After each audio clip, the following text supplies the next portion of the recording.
বিশ্ব মানব পাচার বিরোধী দিবস পালিত হলো জলপাইগুড়ি জেলা পুলিশ এবং সিনির যৌথ উদ্যোগে। এদিন জলপাইগুড়ি পুলিশ লাইনে অবস্থিত পুলিশ শেডে এই অনুষ্ঠানটি অনুষ্ঠিত হয়। এদিনের এই অনুষ্ঠানে উপস্থিত ছিলেন সিনি অর্গানাইজেশনের বিভিন্ন সদস্য, ডিস্ট্রিক্ট লিগ্যাল সার্ভিস অথরিটির সেক্রেটারি সহ পুলিশের আধিকারিকেরা। এদিন জেলার বিভিন্ন এলাকার সিভিক ভলেন্টিয়ার এবং ভিলেজ পুলিশদের নিয়ে এই অনুষ্ঠানটি অনুষ্ঠিত হয়। অডিও ভিজুয়াল পদ্ধতির মাধ্যমে এদিন সিভিক ভলেন্টিয়ার এবং ভিলেজ পুলিশকে বিশ্ব মানব পাচারের বিষয়ে জানানো হয়। শুধু মানব পাচার নয়, বাল্যবিবাহ, শিশুশ্রম, শিশুদের প্রতি যৌন অত্যাচার এবং বেআইনি দত্তকের বিরুদ্ধেও এদিন আলোচনা করা হয়। এর পাশাপাশি শিশু সুরক্ষা সংক্রান্ত বিভিন্ন আইন সম্পর্কেও আলোচনা করা হয়। আলোচনা করেন ডিস্ট্রিক্ট চাইল্ড প্রোটেকশন ইউনিটের জয়দীপ ব্যানার্জি। আজকের অনুষ্ঠানের বিষয়ে জলপাইগুড়ি পুলিশের ডিএসপি ক্রাইম রুদ্র নারায়ণ সাউ কি জানালেন, আসুন শুনে নিন। অপরদিকে সিনি নর্থ বেঙ্গল প্রজেক্ট কোঅর্ডিনেটর বিমান চৌধুরী কি জানালেন, আসুন শুনে নিন। আজকে world day against human trafficking, ঠিক আছে, সেটা এই বিশেষ দিন উপলক্ষে আমরা আমাদের যারা সিভিক এবং ভিপিরা আছে, যারা একদম গ্রাসরুট লেভেলে কাজ করে, তারাই গ্রামটাকে ভালো করে চেনে।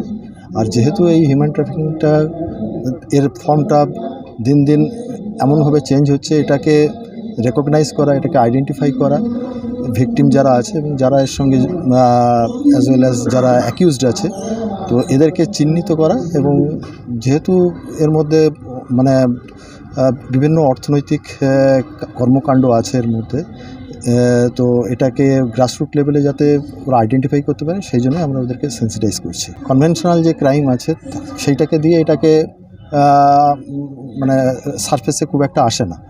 তো যেহেতু আমাদের ডিস্ট্রিক্টের ইন্টারন্যাশনাল বর্ডার আছে এবং দুটো ইন্টারন্যাশনাল বর্ডার আছে, একদিকে ভুটান, একদিকে বাংলাদেশ, এবং আমাদের শিলিগুড়ি লাগোয়া, তো এইসবের কথা বিবেচনা করেই আমরা আমাদের সিভিক এবং ভিভিদের আমরা তৈরি করে রাখছি। বিমান চৌধুরী, আমি সিনিতে রয়েছি নর্থ বেঙ্গলের প্রজেক্ট কোঅর্ডিনেটর হিসাবে, একটি চাইল্ড প্রোটেকশন প্রজেক্টে কাজ করি। আজকে আমরা সবাই জানি যে world day against trafficking in person সারা বিশ্ব জুড়ে পালিত হচ্ছে। তো জলপাইগুড়ি জেলাও ব্যতিক্রম নয়।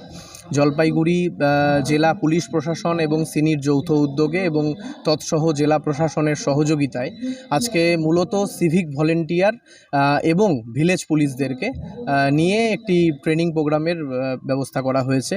আপনারা জানেন যে আমাদের বিভিন্ন সময়ই আমরা, যেহেতু জলপাইগুড়ি একটি চা বাগান ঘেঁষা জায়গা অঞ্চল এবং প্রান্তিক জেলা, তো সেই ক্ষেত্রে আমরা বিভিন্ন সময়েই চা বাগান স্তরে যে বিভিন্ন কেসেসগুলো পাই, তাতে কিন্তু শিশু পাচারের ঘটনাও মাঝে মাঝে আসে আমাদের কাছে।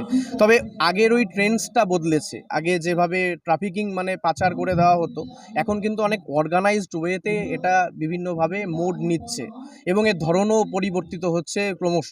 তো সেই ক্ষেত্রে আমরা মনে করছি যে সিভিক ভলেন্টিয়ার এবং ভিলেজ পুলিশরা এমনই একটা রোল প্লে করছে, যারা কিন্তু প্রথম যখন গ্রাম পর্যায়ে এই ঘটনাটা ঘটে, সেই ক্ষেত্রে তারা প্রথম খবরটি পায় এবং তখন তারা যদি ওয়েল ইকুইপ থাকে এবং নলেজ, তাদের ক্যাপাসিটি বিল্ডিং থাকে, তাহলে কিন্তু তারা বিষয়টিকে কাউন্টার করতে পারবে। অর্থাৎ হিউম্যান ট্রাফিকিংকে ফিল্ড লেভেলে, একদম গ্রাসরুট লেভেলে কাউন্টার করার জন্য প্রয়োজনীয়তা রয়েছে সিভিক ভলেন্টিয়ার এবং ভিলেজ পুলিশদেরকে।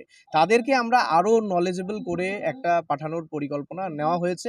এটা আজকের প্রথম দিন। এর পরবর্তী স্তরে আবার আমরা পুলিশ থানা ওয়াইজ আমরা আবার ছোট ছোট করে সিভিক ভলেন্টিয়ার এবং ভিলেজ পুলিশদেরকে ট্রেনিং করানোর ব্যবস্থা করব।